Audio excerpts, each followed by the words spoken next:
வணக்கம் my dear மக்களே. So இப்போ ரீசெண்டாக பார்த்தீங்கன்னா ட்ரெண்டிங்கில் போயிட்டு இருக்க டாபிக் என்னன்னா இந்த நாய்கள் பற்றி தாங்க. கரெக்டுங்களா? ஸோ எங்கே பார்த்தாலும் இந்த dog lovers, dog haters, Blue Cross, அது இதே தான் பேசிகிட்டு இருக்காங்க. ஸோ நான் ஒன்று மட்டும்தான் சொல்லணும்னு நினைக்கிறேன்.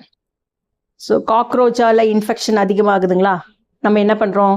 ஹிட் அடித்து காக்ரோச்சை ஒன்றும் இல்லாமல் பண்ணிடுறோம். ரைட்டுங்களா? அதே மஸ்கிட்டோ, டெங்கு மஸ்கிட்டோவால் வர்றது, அதனால் ஆல் அவுட் யூஸ் பண்ணி அதெல்லாம் பண்ணுறோம். அப்படிலாம் பேட்டு அதை வச்சுட்டு நம்ம அந்த மஸ்கிட்டோவை இல்லாமல் பண்ணுறோம். சிக்கன் குனியா அதுவும் ஸ்ப்ரெட் ஆகுறது மஸ்கிட்டோவால் தான். பட் பறவைகள்லாம் அதில் எஃபெக்ட் ஆகுதுன்றதுனால சிக்கன் குனியாலாம் அப்படியே லாரியாகவே அப்படியே க்ளோஸ் பண்ணோம். ரைட்டுங்களா? அதேமாரி ஸ்வைன் ஃப்ளூ. ஸோ அது எதனால்? இந்த பன்னியால். ரைட்டுங்களா? ஸோ இப்போ பார்த்தீங்கன்னா பன்னி ஆல்மோஸ்ட் எக்ஸ்டிங்க்ட் ஆயிடுச்சு. அது இல்லாத போயிடுச்சு. இப்போ நம்ம அதிகமாக அதை பார்க்கறது இல்லை. அதுக்கப்புறம் பார்த்தீங்கன்னா கொரோனா டைமில் மனுஷனுக்கே கொரோனா அதனால் பாதிப்பு வந்ததுன்னா நம்ம என்ன பண்ணோம்?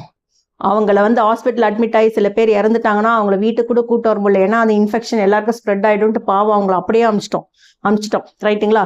ஸோ அதே மாதிரி ஒரு போதை மருந்து அதுக்கு ஒரு ஹெல்ப் பண்ணா இல்லை டெரரிஸ்ட்டுங்களுக்கு ஹெல்ப் பண்ணுற மாதிரி அப்படின்லாம் இருந்ததுன்னா கேஸே கிடையாது. கரெக்டுங்களா?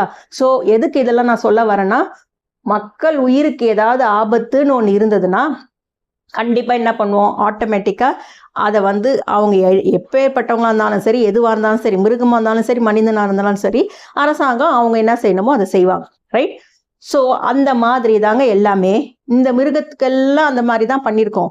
ஆனால் இந்த நாய்களால் ரேபிஸ் வருது. நாய்கள் இப்போ அதிகமாகிடுச்சு, தெரு நாய்க்கள் அதிகமாகிடுச்சு, அதனால் ரேபிஸ் வருது அப்படின்னு சொல்லிட்டு அதுக்காக அரசாங்கம் சிலதெல்லாம் செய்யணும்னு முடிவு பண்ணி சுப்ரீம் கோர்ட்டு அதெல்லாம் ஒரு நல்ல ஒரு சொல்யூஷன் கொடுக்குறேன்னும் போது அதை ஏன் அப்ஜெக்ட் பண்ணாங்க? உடனே திடீர்னு டாக் லவ்வர்ஸ்ன்றாங்க, டாக் ஹேட்டர்ஸ்ன்னு வராங்க.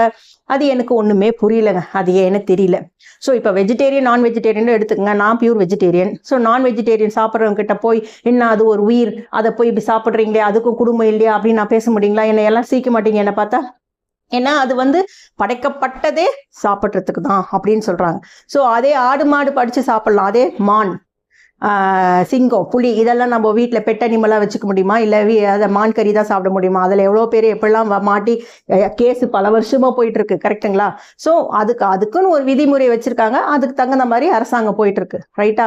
ஸோ இப்போ சமீபமாக அது எப்படி ஒரு டைமில் ஒரு பீரியடில் டெங்கு, ஒரு பீரியடில் ஸ்வைன் ஃப்ளூ அந்த மாதிரி வந்ததோ, இப்போ லேட்டஸ்ட்டாக அதிகமாக வரக்கூடியது பாதிக்கப்படுறவங்க எதனாலனா ரேபிஸ். அதாவது வெறி நாயால் கடிச்சு அதனால் உயிர் போகிறது நிறைய ஆயிடுச்சு.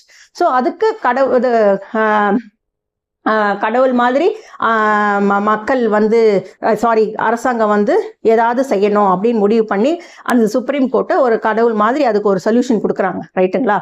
ஆனால் அதுக்கு எல்லாரும் அவங்கவுங்க பக்கமாக நம்ம அப்ஜெக்ட் பண்ணுறோம். அது ஏன்னு எனக்கு தெரியல. ஸோ இப்போ பாருங்க, ஆஃபீஸ் நம்ம வீட்டிலேருந்து ஆஃபீஸுக்கோ, ஸ்கூலுக்கோ, காலேஜுக்கோ எங்கே போனாலும் 2 வீலரில் கூட கொஞ்சம் கஷ்டம்தான். காரில் போயிட்டு வரவங்களுக்கு இந்த பிரச்சனை புரியாது. கரெக்டுங்களா? நடந்து போகிறவங்க, சைக்கிளில் போகிறவங்க, இவங்களுக்குலாம் இந்த ப்ராப்ளம்.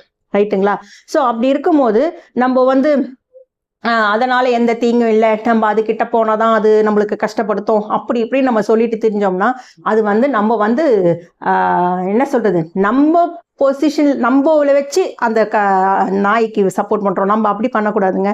மற்றவங்க இடத்துல இருந்து நம்ம யோசிச்சு பார்க்கணும். அதுவும் இந்த நாய்கள் வண்டி நம்ம போகும்போது கடிக்கிறது இதெல்லாம் தான் நம்ம கஷ்டம்னு நினைக்கிறோம். அப்படி இல்லைங்க. அந்த நாய்களால் இன்னொரு கஷ்டம் கூட இருக்குது. என்னன்னா, நம்ம கார் எடுத்துகிட்டு நேஷனல் ஹைவேஸ்லாம் போகிறோம் பாருங்க. அப்போல்லாம் பார்த்தீங்கன்னா, இப்போ ரீசெண்டாக நாங்கள் போனோம். அதுனா ஹைவே, இது அதான் எக்ஸ்பிரஸ் ஹைவேன்னு ஒன்று, பெங்களூர் டு சென்னை ஒன்று வச்சுருக்காங்க பாருங்கள். அதில் போகும்போது திடீர்னு ஒரு குறுக்கில் ஒரு நாய் வந்துடுச்சு.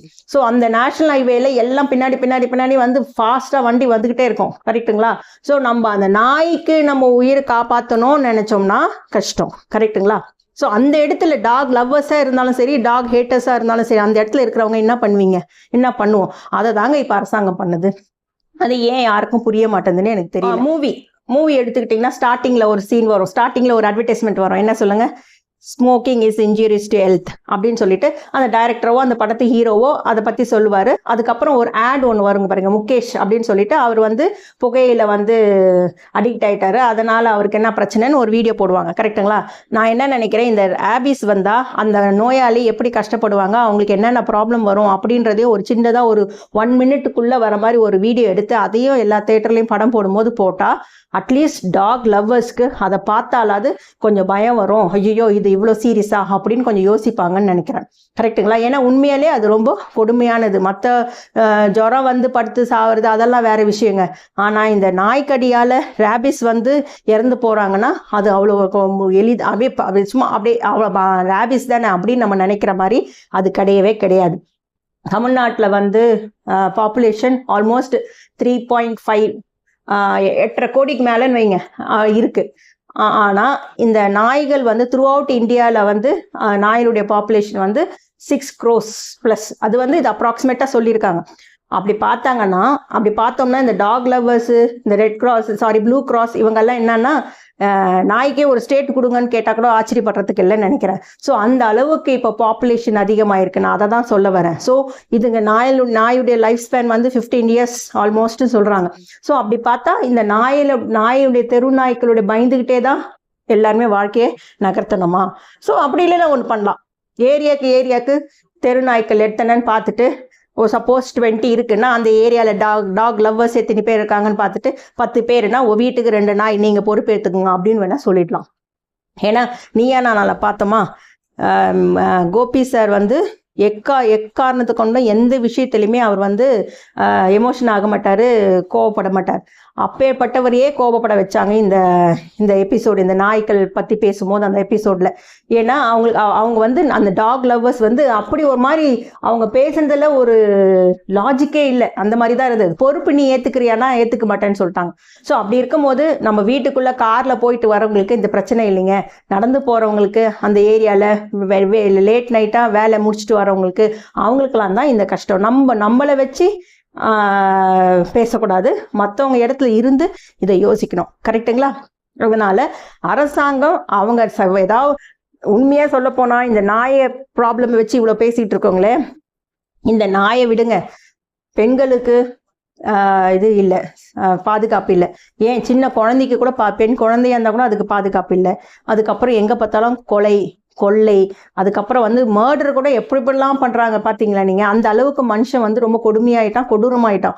ஸோ அதுக்கெல்லாம் என்ன பண்ண முடியும், அதெல்லாம் எப்படி இது பண்ணலாம் அப்படின்றத யோசிச்சு அதுக்கு நம்ம ஏதாவது ஒரு வழி சொல்லி அதுக்கு ஒரு ஐடியா சொன்னா பரவாயில்ல. இந்த ஒரு விஷயத்துக்கு போய் நம்ம அதாவது சட்டம் இது அரசாங்கம் அந்த கடமையை செய்யும், அது செய்ய மாட்டேங்குது அப்படி இப்படின்னு சொல்லிட்டு அவங்க செய்யறதுக்கும் நம்ம முட்டுக்கட்டை போட்டா அவங்க என்ன செய்வாங்க?